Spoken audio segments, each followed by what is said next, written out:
চাঁপাইনবাবগঞ্জ পৌর এলাকায় জলাবদ্ধতায় বেড়েছে চরম দুর্ভোগ। এ বিষয়ে বিস্তারিত জানাতে আমাদের সঙ্গে যুক্ত হচ্ছেন সহকর্মী তারেক রহমান।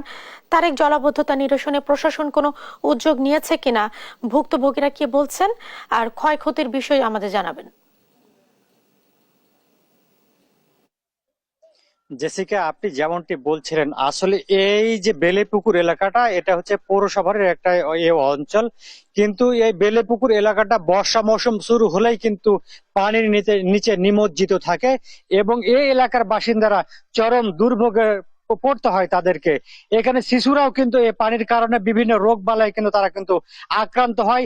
নারীরা কিন্তু বাসার মধ্যে কিন্তু ঠিক মতো জীবন যাপন করতে পারে না, তাদেরকে কিন্তু কষ্ট পোহাতে হয়। এছাড়া আপনাদেরকে বলে রাখি যে পাশে একটি শাহনামতুল্লাহ কলেজ রয়েছে। এই কলেজের কিন্তু প্রধান রাস্তা আমরা বলতে পারি। এই অঞ্চলে যে শিক্ষার্থীরা রয়েছে তারা কিন্তু এই রাস্তাটি ব্যবহার করে, কিন্তু এই বর্ষার কারণে তারা এই রাস্তা ব্যবহার করতে পারছে না। জেসিকা, আপনাকে বলি যে এখানকার বাসিন্দারা আমাকে যে বিষয়টি জানিয়েছেন, গত 4 মাস ধরে কিন্তু তারা পানি বন্দী রয়েছে এবং বাড়ির প্রত্যেকটি বাড়ির ভিতরে কিন্তু পানি রয়েছে। বাড়িতে কিন্তু তারা কোনো কাজকর্ম করতে পারছে না। আমি একটু এ বিষয়ে কথা বলতে চাই স্থানীয় একজন বাসিন্দার সাথে। আসলে আপনি একটু আমাকে জানাবেন এই যে কতদিন ধরে আপনাদের এখানে জলাবদ্ধতা লেগে থাকে এবং কি কি সমস্যা হচ্ছে, একটু বলবেন? খুব দুঃখের বিষয় সেটা হচ্ছে যে গত বর্ষা থেকে গত বর্ষা তো আমরা প্রায় 4 মাস এই জলাবদ্ধতায় ছিলাম। এখানে আমাদের এখানে পাশে কলেজ আছে, একটা সানামেতুল্লাহ কলেজ, এবং এখানে একটা কেজি স্কুল আছে। কমলমতি ছেলেদের এই স্কুলে যেতে প্রচন্ড কষ্ট হচ্ছে। সবাইকে মানে বিভিন্ন রকমের অসুখের মধ্যে পড়তে হচ্ছে। আর এলাকার প্রায় 1000-1000-এরও অধিক লোক এই রাস্তা দিয়ে যাতায়াত করে, যারা প্রচুর বিপাকের মধ্যে পড়ে আছে এই জলাবদ্ধতার কারণে।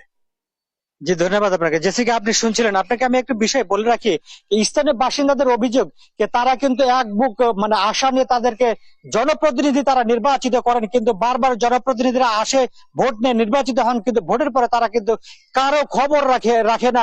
এটি এমনটি তারা অভিযোগ করছিলেন। কিছুক্ষণ আগে আমার কথা হয়েছিল চাঁপাইনবাবগঞ্জ পৌরসভার নির্বাহী প্রকৌশলী মামুনুর রশিদের সঙ্গে।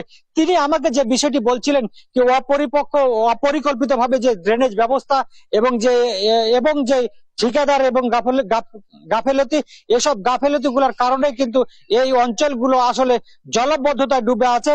এবং তারা বলছেন কি অতি দ্রুত যদি এই এলাকাগুলো যদি পরিষ্কার যদি না করা হয় এবং জলাবদ্ধতা নিরসনে যদি উদ্যোগ না হয়, তাহলে কিন্তু এই এলাকার বাসিন্দারা চরম দুর্ভোগে পড়বে এবং যে রোগবালাই, আসলে ডেঙ্গু সহ অন্যান্য যে রোগবালাই গুলো তাদের শরীরে বাসা বাঁধবে। এবং ইতিমধ্যে তারা জানিয়েছেন ইতিমধ্যে পানিবাহিত বিভিন্ন রোগের কারণে তারা কিন্তু আক্রান্ত হয়ে চাঁপাইনবাবগঞ্জ জেলা হাসপাতালে ভর্তি রয়েছেন। জেসিকা, এই ছিল আমার কাছে চাঁপাইনবাবগঞ্জ থেকে সর্বশেষ পরিস্থিতি। তারেক, আপনাকে ধন্যবাদ।